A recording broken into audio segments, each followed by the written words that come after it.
Halo, selamat sore. Ketemu lagi dengan saya di channel Sumindi, channel yang membahas segala hal yang menarik yang terjadi di sekitar kita. Oke, untuk ke episode yang ketiga ini kita akan membahas mengenai NFT atau non fungible token.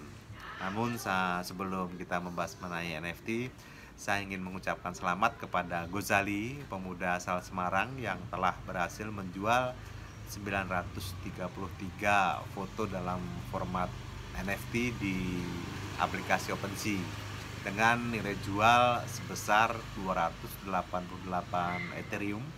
Kalau dirupiahkan menjadi sebesar 13 sekian miliar atau 14 miliar.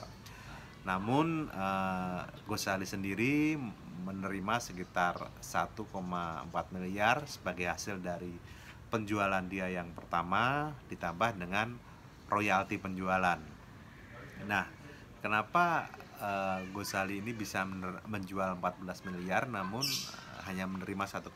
Jadi barang digital yang dijual oleh Gozali ini mungkin kita sebut aja dijual 100.000, kemudian dijual sama pembelinya, dijual lagi sama orang lain misalnya 1 juta, kemudian dijual lagi ke orang lain 10 juta, dijual lagi ke orang lain 100 juta. Nah, total dari penjualan itu adalah 14 miliar.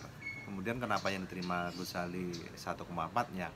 Gozali hanya menerima harga pertama saja ditambah dengan royalti dari penjualan-penjualan barang digitalnya yang dilakukan oleh penjual-penjual lainnya.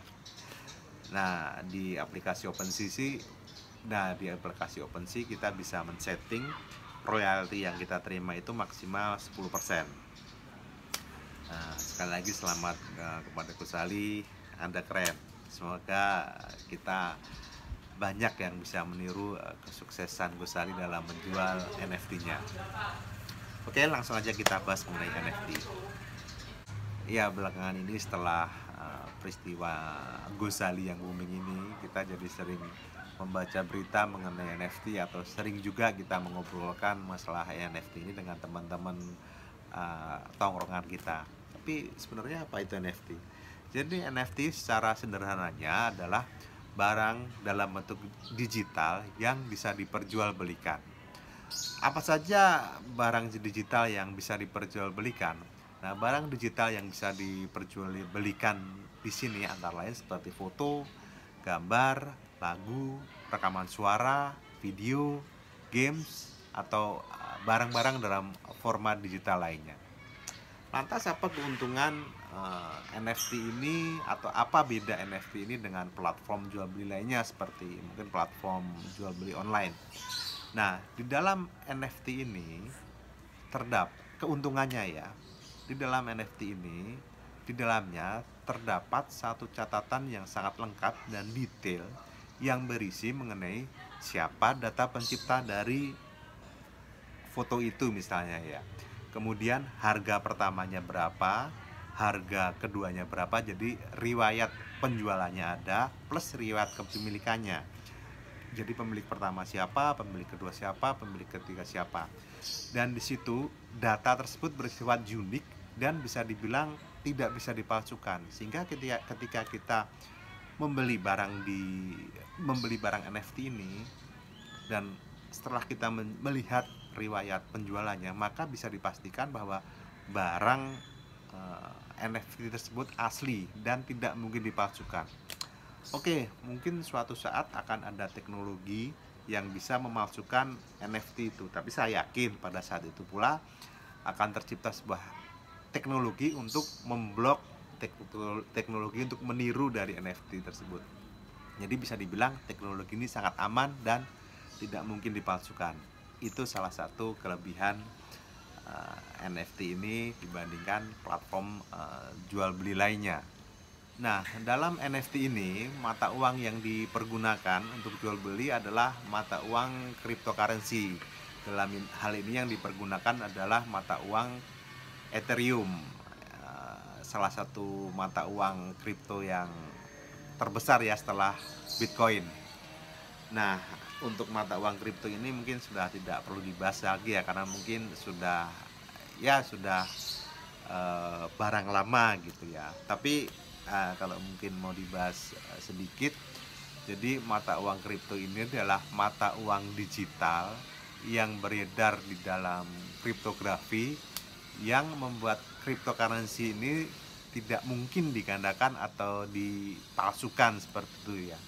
Oke, ya sama aja sih, mungkin satu saat akan ada teknologi untuk menggandakan atau memalsukan, tapi pasti akan teknologi pula untuk memblok eh, teknologi tersebut, sehingga bisa dipastikan bahwa jaringan cryptocurrency ini bisa dibilang sangat aman karena tidak mungkin digandakan. Lalu akan muncul pertanyaan susulan, apa itu kriptografi? Jadi kriptografi ini adalah teknologi untuk menyampaikan pesan secara terselubung, tersembunyi, dan dilindungi oleh kata sandi-kata sandi, sehingga sangat aman. Nah, semua teknologi tersebut tersimpan di dalam sebuah teknologi bernama blockchain. Pertanyaan susulan lagi, apa itu blockchain? Jadi blockchain itu sederhananya adalah sebuah teknologi yang dipergunakan untuk menyimpan data digital yang terhubung melalui kriptografi. Jadi bisa dibilang cryptocurrency, kriptografi, NFT, dan blockchain adalah sebuah kesatuan yang tidak bisa dipisah-pisahkan. Lantas bagaimana kita memulai ber-NFT ini? Secara teknisnya mungkin teman-teman bisa langsung mencoba learning by doing, karena kalau diceritakan akan cukup rumit. Tapi tahap-tahapnya kurang lebih yang pertama, teman-teman menyiapkan dulu benda digital yang akan teman-teman jual, terserah apapun itu. Yang jelas kalau cepat laku ya harus langka, menarik, unik ya. Kemudian teman-teman membuka wallet atau dompet digital, silahkan pilih, tapi yang paling terkenal sih MetaMask. Kemudian pilih salah satu aplikasi untuk menjual NFT yang paling terkenal, kita sebut aja OpenSea. Nah, setelah itu silahkan mulai melakukan uploading benda NFT teman-teman. Dan yang paling penting, jangan lupa untuk promosikan NFT teman-teman melalui media sosial yang teman-teman punya, seperti ya Instagram, Twitter, Facebook, YouTube, sehingga orang-orang tahu mengenai NFT yang teman-teman jual. Yang terakhir, setelah kita menjual barang digital kita di OpenSea misalnya, apakah kita akan dengan mudah meniru kesuksesan dari Ghazali? Tidak semudah itu, Ferguson. Karena di aplikasi misalnya OpenSea aja ya, di situ terdapat banyak sekali barang-barang digital yang sangat menarik. Sehingga kalau barang digital kita itu tidak unik, tidak menarik, tidak langka, ya siapa yang mau beli? Ghazali aja membutuhkan waktu 5 tahun untuk menjual barang-barang NFT dia. Sehingga sebisa mungkin kita harus menciptakan, meng-create, mendesain benda digital yang langka, unik, kreatif, yang tidak ada tiruannya. Kemudian promosikan apa kelebihan benda-benda digital itu ke semua platform yang Anda ketahui. Dan sisanya ya berdoa supaya benda digital kita laku. Ya, kita nggak perlu melihat selebriti ini sukses menjual NFT-nya, politikus ini sukses menjual NFT-nya, tokoh ini sukses menjual NFT-nya. Nggak perlu dilihat itu, karena ya mereka sudah punya nama, paling nggak sudah punya modal nama gitu, jadi lebih mudah menjual NFT-nya. Sementara kita yang mungkin belum banyak orang mengenalnya ya cukup susah. Makanya kita harus membuat benda yang unik, langka, yang bisa dibilang tidak ada duanya.